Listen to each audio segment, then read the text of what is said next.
Friends, स्वागत है आपका मेरे चैनल मधुलिका कॉर्नर में। हिंदू धर्म में विवाह को महत्वपूर्ण संस्कारों में से एक माना गया है, इसलिए इससे जुड़ी कई रस्में शादी से पहले और शादी के दौरान और शादी के बाद भी कई रीति रिवाज रस्में होती हैं, जिनके पूरा होने के बाद ही शादी को संपन्न माना जाता है। तो आइए इन शादी की होने वाली रस्मों में से एक रस्म आज मैं अपनी वीडियो में शेयर करूंगी। तो चलिए वीडियो स्टार्ट करती हूँ। हिंदू धर्म में जब नवेली दुल्हन शादी करके गृह प्रवेश के लिए आती है तो विशेष तैयारियां की जाती हैं। उसके आने से ही पहले घर के मुख्य द्वार पर एक कलश रखा जाता है। बहुत से घरों में उसमें आम के पत्ते भी रखे जाते हैं और उसमें चावल भरा होता है और इसे मुख्य द्वार पर घर वाले से लेकर रिश्तेदार की निगाहें उस कलश पे टिकी रहती है। और जब वधू द्वार पर आती है तो सबसे पहले उसकी आरती से उसका स्वागत किया जाता है और उसको आने के बाद घर के अंदर चलने का इशारा किया जाता है।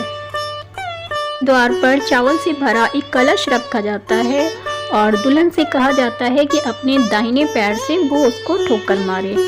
खास बात यह है कि इस रस्म को देखने के लिए लोग काफ़ी एक्साइटेड रहते हैं और बहुत से लोग को बहुत ही अच्छी लगती है ये रस्म। लेकिन आप क्या जानते हैं कि ये रस्म क्यों निभाई जाती है?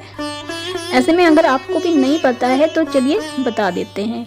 हिंदू धर्म में बहू को घर की लक्ष्मी माना जाता है। दुल्हन को लक्ष्मी का स्वरूप माना गया है।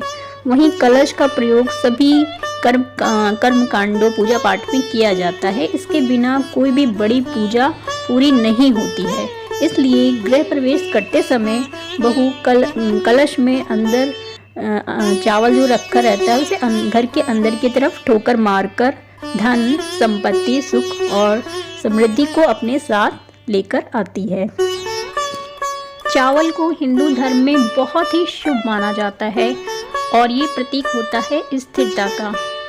इसलिए कलश में चावल भरा जाता है और जब सीधे पैर से दुल्हन इस कलश को गिराती है तो चावल फर्श पर बिखर जाते हैं और ऐसा माना जाता है कि जीवन भर के लिए सुख समृद्धि पूरे घर में फैल गई है और ये सुख समृद्धि का प्रतीक माना जाता है।